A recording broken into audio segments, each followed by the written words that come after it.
बहुजन समाज के क्रांतिकारी साथियों, जय भीम। आज हम बड़े संकट के दौर से गुजर रहे हैं। हमारे देश में मनुवाद का क्रूरतम रूप आज आपको सामने नजर आता है।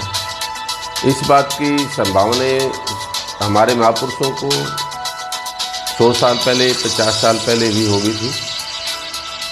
आज से ठीक 40 साल पहले 1980 में साहब कांशीराम जी ने जो आंदोलन को, बामसेक को जो गठन करके और चला रहे थे, तो बहुजन संघटक नाम का पेपर निकाला था।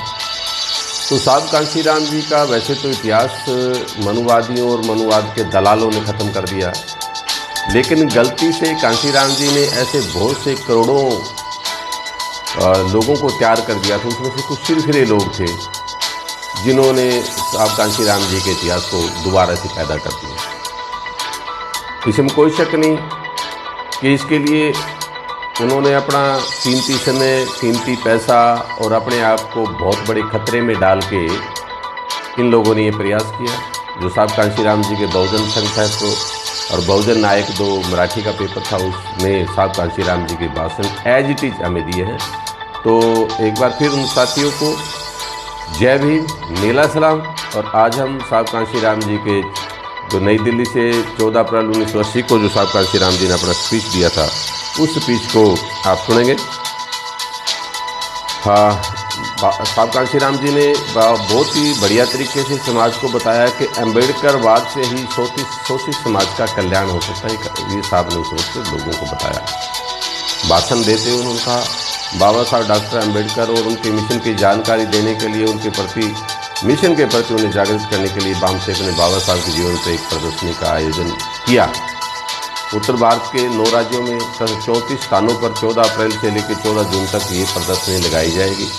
दिल्ली में इसका आयोजन 15 अप्रैल को अजमल खां पार्क में रखा गया है।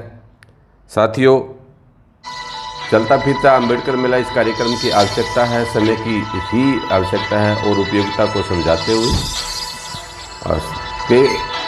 कि ये आप इस बात को समझ रखते हैं, बतलाया कि बामसेक द्वारा चलाए जाने वाले इस कार्यक्रम द्वारा उत्तर भारत में बची हुई दलित एवं शोषित जनता को बाबा साहब के कार्यों की जानकारी देना हमारा उद्देश्य है।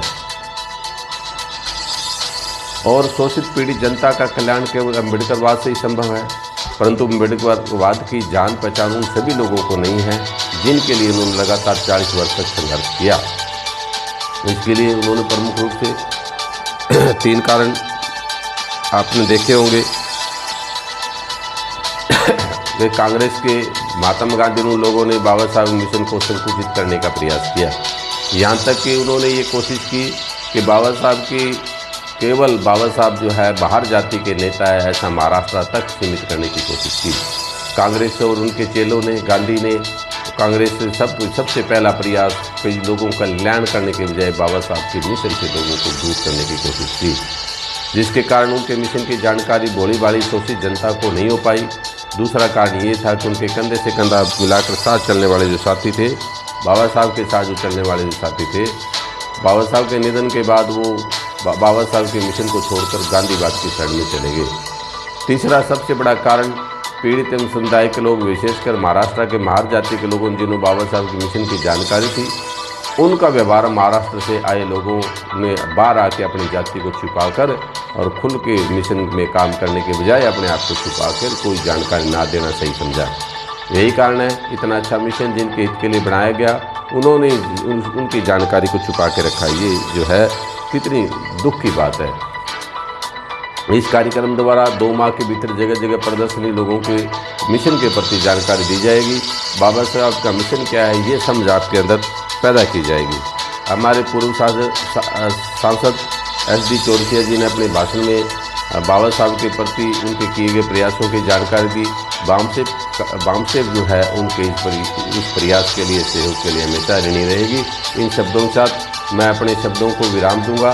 जय भीम, जय भारत।